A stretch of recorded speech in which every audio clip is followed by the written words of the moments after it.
मैं हूं विनोद भट्ट। आप देख रहे हैं विचार क्रांति। आज આપણે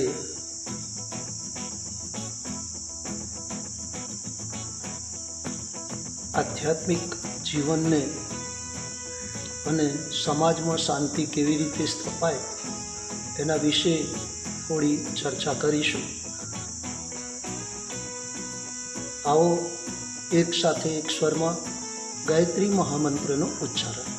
ઓમ ભૂર્ભુવઃ સ્વઃ તત્સવિતુર્વરેણ્યં ભર્ગો દેવસ્ય ધીમહિ ધિયો યો નઃ પ્રચોદયાત।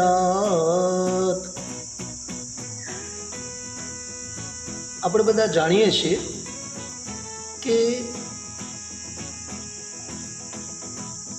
પરિવાર, સમાજ, રાષ્ટ્રમાં શાંતિ કેવી રીતે રહે, પરિવારમાં શાંતિથી આપણે કેવી રીતે જીવી શકીએ, સમાજમાં શાંતિ કેવી રીતે સ્થપાય, રાષ્ટ્રમાં શાંતિ કેવી રીતે સ્થપાય, એના માટે આપણે ચર્ચા કરીએ। અને પ્રશ્ન ખૂબ જ થાય છે। આ પ્રશ્ન એટલો જટિલ અને ઊંડો છે કે શાંતિ માટેના બધા જ પ્રયત્નો નિષ્ફળ જાય છે। કારણ કે આજે બાળકોના મગજમાં વ્યવસ્થિત કાર્યો અને વિચારસરણી પેદા કરવામાં આવતી નથી। આ કાર્ય દ્રઢ નૈતિક ઢાંચા દ્વારા કરી શકાય। સદવિચારોની ગેરહાજરીમાં અવ્યવસ્થિત કાર્યો જ થાય છે, તે પણ ધીરે ધીરે થાય છે।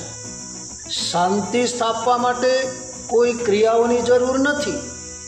જો માણસ પોતાની નૈતિક ફરજનું પાલન કરે તો શાંતિ અને વ્યવસ્થા આપમેળે સ્થપાય। વિશ્વના સંતુલનનો આધાર એ વાત પર છે કે લોકો ન્યાય, વેપાર, વાણિજ્ય અને ઉદ્યોગ વિજ્ઞાનની એકતામાં વિશ્વાસ કરે અને અપાતા શિક્ષણમાં મુખ્ય રૂપે નૈતિકતાનો સમાવેશ કરવામાં આવે।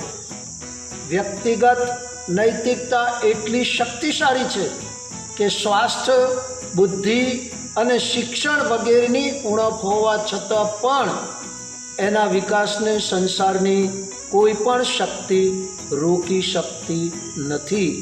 તો આત્મીય ભાઈઓ બહેનો, આ નૈતિકતાને અપનાવવામાં આવે તો જ, નૈતિકતાને જીવનમાં આચરણમાં લાવવામાં આવે તો શાંતિ અવશ્ય સ્થપાય। અને શાંતિ આવે તો માણસનું જીવન સંતોષી બને, સમૃદ્ધ બને, યશસ્વી બને, શ્રેષ્ઠ બને અને સમાજમાં ચારેય બાજુ પ્રેમ અને સહકારિતાનું વાતાવરણ બને। તો આ વાત આપણે પણ આપણા જીવનમાં ઉતારવાની જરૂર છે। આપણે નૈતિકતાના ધોરણે આપણા ગુણ, કર્મ, સ્વભાવને વ્યવહારમાં લાવી અને પરિવારથી લઈ, વ્યક્તિત્વથી લઈ સમાજમાં પણ નૈતિકતાનો વ્યાપક પ્રચાર પ્રસાર થાય, એના માટે શ્રેષ્ઠ વિચારોની આપણે સાધના કરવી પડશે। અને એ શ્રેષ્ઠ વિચારો આપણને ગાયત્રી મંત્રના માધ્યમથી મળે, ગાયત્રી મંત્રની ઉપાસનાથી મળે, ગાયત્રી મંત્રની સાધનાથી મળે।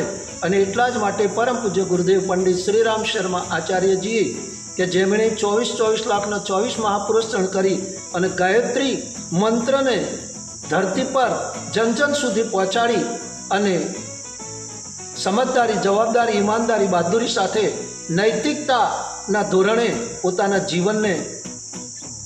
જીવનયાપન કરવા માટેની પ્રેરણા આપી, એવા આજના યુગ ઋષિ મનીષીના સાહિત્યને જન જન સુધી પહોંચાડી અને એની અંદરથી નૈતિકતાના ગુણોને આપણે ધારણ કરીએ, સાર્થક કરીએ અને સમાજમાં શાંતિ સ્થપાય, રાષ્ટ્રમાં શાંતિ સ્થપાય, એના માટેની પ્રાર્થના કરવામાં આવે।